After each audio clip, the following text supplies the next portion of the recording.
"Oh, Edward, the money is ours, and I am so grateful. Oh, so grateful. Kiss me, dear, for it's ever since we kissed, and we needed it so, the money, and now you are free of Pinkerton and his bank, and nobody's slave any more. It seems to me I could fly for joy." It was a happy half hour the couple spent there on the settee, caressing each other. It was the old days come again, days that had begun when their courtship and lasted without a break till the stranger brought the deadly money. By and by the wife said, "Oh, Edward, how lucky it was that you did him that grand service, poor Goodson. I never liked him, but I love him now. And it was fine, beautiful of you never to mention or brag about it." Then with a touch of reproach, "But you ought to have told me, Edward. You ought to have told your wife, you know." "Well, Mary, you see." "Now stop hemming and hawing and tell me about it, Edward. I always loved you, and I'm proud of you. Everybody believes there's only one good, generous soul in this village, and now it turns out that you, Edward, why don't you tell me?" "Well, Mary, I can't." "You can't? Why can't you?" "You see, he made me promise I wouldn't." The wife looked him over and said very slowly, "Made you promise? Edward, what do you tell me that for? Mary, do you think I would lie?" She was troubled and silent for a moment. Then she laid her hand within his and said, "No, no. We have wandered far enough from our bearings. God spare us.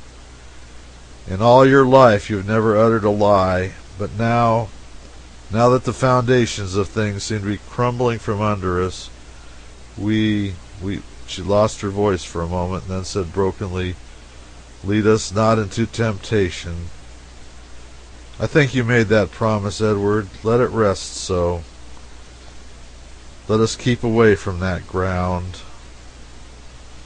Now that is all gone by, let us be happy again. It is no time for clouds.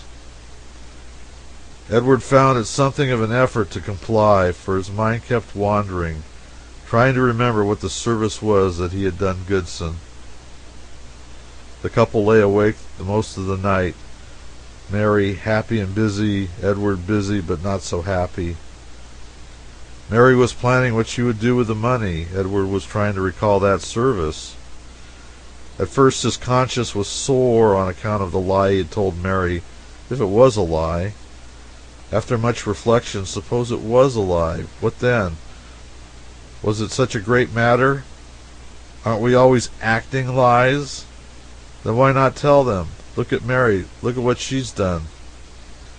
While he was hurrying off on his honest errand, what was she doing? Lamenting because the papers hadn't been destroyed and the money kept.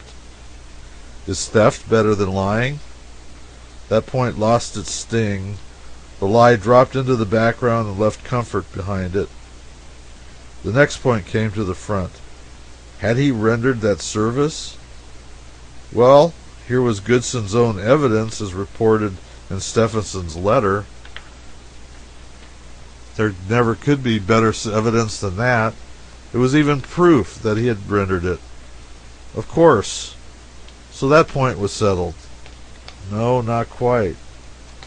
He recalled with a wince that his unknown Mr. Stephenson was just a trifle unsure as to whether the performer of it was Richards or some other.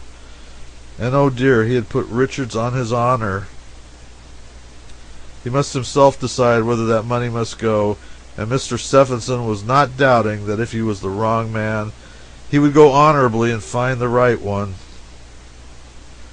Oh, it was odious to put a man in such a situation. Ah, why couldn't Stephenson have left out that doubt? What did he want to intrude that for? Further reflection. How did it happen that Richards's name remained in Stephenson's mind as indicating the right man and not some other man's name? That looked good. That looked very good. In fact, it went on looking better and better straight along, until by and by it grew into positive proof. And then Richards put the matter at once out of his mind, afraid a private instinct that a proof once established is better left so. He was feeling reasonably comfortable now, but there was still one other detail that kept pushing itself on his notice. Of course he had done that service. That was settled. But what was that service? He must recall it. He would not go to sleep till he had recalled it. It would make his peace of mind perfect. And so he thought and thought. He thought of a dozen things, possible services, even probable services, but none of them seemed adequate. None of them seemed large enough. None of them seemed worth the money, worth the fortune Goodson had wished he could leave in his will. And besides, he couldn't remember having done them anyway. And now then, what kind of service would be that would make a man so inordinately grateful? Ah, the saving of his soul, that must be it. Yes, he could remember now how he once set himself the task of converting Goodson, and labored at it as much as, he was going to say 3 months, but upon closer examination it shrunk to 1 month, then to a week, then to a day, then to nothing. Yes, he remembered now, and with unwelcome vividness, that Goodson had told him to go to thunder and mind his own business if he wasn't hankering to follow Hadleyburg to heaven. So that solution was a failure. He hadn't saved Goodson's soul. Richards was discouraged. Then after a little came another idea. Had he saved Goodson's property? No, that wouldn't do. He hadn't any. His life? That is it, of course. Why, he might have thought of it before. This time he was on the right track, sure. His imagination mill was hard at work in a minute now. Thereafter, during a stretch of 2 exhausting hours, he was busy saving Goodson's life. He saved it in all kinds of difficult and perilous ways. In every case he got it saved satisfactorily up to a certain point. Then, just as he was beginning to get well persuaded that it really happened, a troublesome detail would turn up and made the whole thing impossible. As in the matter of drowning, for instance. In that case, he had swum out and tugged Goodson ashore in an unconscious state, with a great crowd looking on and applauding. But when he got it all thought out and was just beginning to remember all about it, a whole swarm of disqualifying details arrived on the ground. The town would have known of the circumstance. Mary would have known of it. It would glare like a limelight in his own memory instead of being an inconspicuous service which he had possibly rendered without knowing its full value. And at this point he remembered that he couldn't swim anyway. Ah, there was a point that he had been overlooking from the start. It had to be a service which he had rendered possibly without knowing the full value of it. Why, really, that ought to be an easy hunt, much easier than those others. And sure enough, by and by he found it. Goodson, years and years ago, came near marrying a very sweet and pretty girl named Nancy Hewitt. But in some way or other the match had broken off. The girl died, Goodson remained a bachelor, and by became a soured one and a frank despiser of the human species.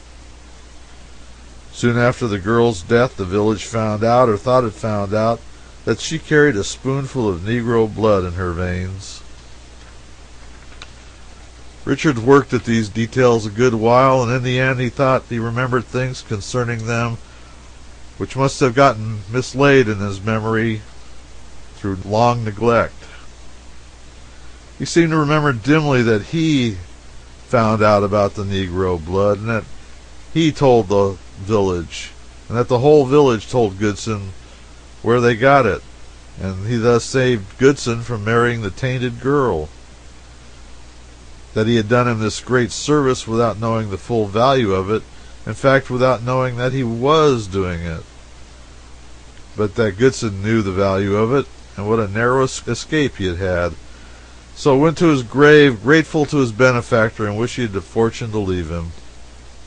It was all clear and simple now, and the more he went over it, the more luminous and certain it grew. And at last, when he nestled to sleep, satisfied and happy, he remembered the whole thing, just as if it had happened yesterday. In fact, he dimly remembered Goodson telling him his gratitude once. Meantime, Mary had spent $6,000 on a new house for herself and a pair of slippers for her pastor, and then had fallen peacefully to sleep. That same Saturday evening, the postman had delivered a letter to each of the other principal citizens, 19 letters in all. No two of the envelopes were alike, and no two of the superscriptions were in the same hand, but the letters inside were just like each other in every detail but one. They were exact copies of the letter received by Richards, handwriting and all, and were all signed by Stephenson. But in place of Richard's name, each receiver's own name appeared.